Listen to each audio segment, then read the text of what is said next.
Mexico, are strikes against the cartels still on the table? Absolutely.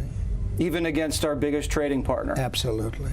Mexico's going to have to straighten it out really fast, or the answer is absolutely.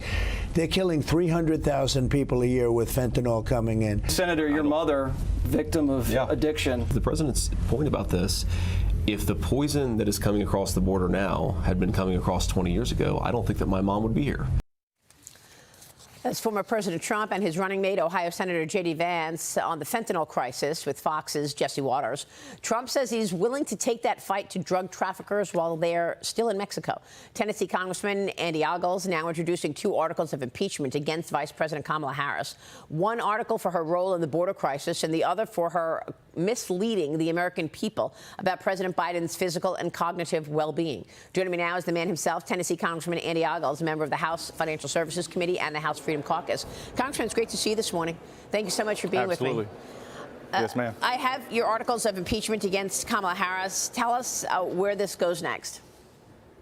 Well, you know, obviously we have Bibi Netanyahu here today, and then we'll be recessing for much of August and the beginning of September. So there'll be a pause period, and then obviously I'll push to bring these up. But here's the thing. We have a crisis at the southern border. We are being invaded. Our kids, our streets are being poisoned by fentanyl, and then crime is run rampant. She was the border czar. I'm talking about Kamala Harris, and we have to hold her accountable and start defining her for her failures. Yeah, and in terms of the border, do you believe this would be the priority for the Trump administration?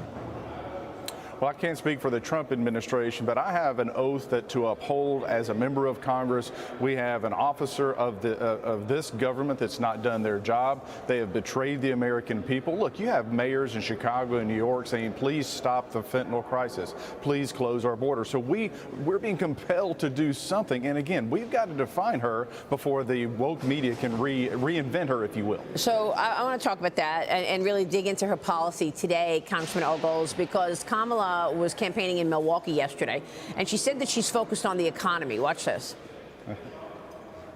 We believe in a future where every person has the opportunity not just to get by, but to get ahead. Where every worker has the freedom to join a union. Where every person has affordable health care. So all of this is to say, building up the middle class will be a defining goal of my presidency. Well, there is a lot of people today talking about her policies. A new piece from the Daily Signal warns Harris's economic policies are further to the left than Bernie Sanders. Then Senator Harris voted against Jay Powell's nomination as chairman of the Federal Reserve because he wasn't inflationary enough. And as vice president, she pushed the Fed to focus on diversity. Harris also was once rated the most liberal U.S. senator of all, and she voted against Trump's tax cuts and the U.S., Mexico, and Canada trade agreement. Here's some more of Harris's views on the economy. She's in favor of Medicare for all, universal basic income, increasing taxes, and banning fracking. Congressman, the Journal on the 23rd writes this: in her campaign debut, Kamala Harris steers left. And they go through talking about some of the things that she discussed yesterday.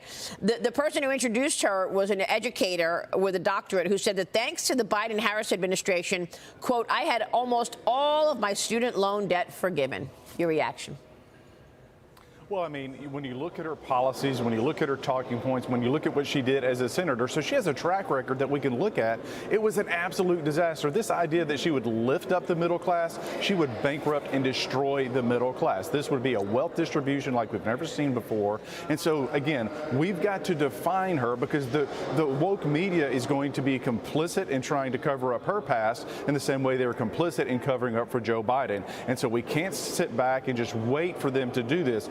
We've got to be aggressive. We've got to define the message as we go forward because, look, our sovereignty, the republic is at stake. We've got to shut down the border. We've got enemies who are on the move, whether it's Russia, whether it's China. They want to displace us as the world's dominant predator, as the world's dominant economy. And so we've got to ensure that Donald Trump takes the White House. Well, I wonder what this means for swing voters when you see these kinds of extreme left policies. She's got about 100 days to convince people that she's actually not further to the left than Bernie Sanders, but her record in the Senate included her supporting Sanders' bill to outlaw private health insurance.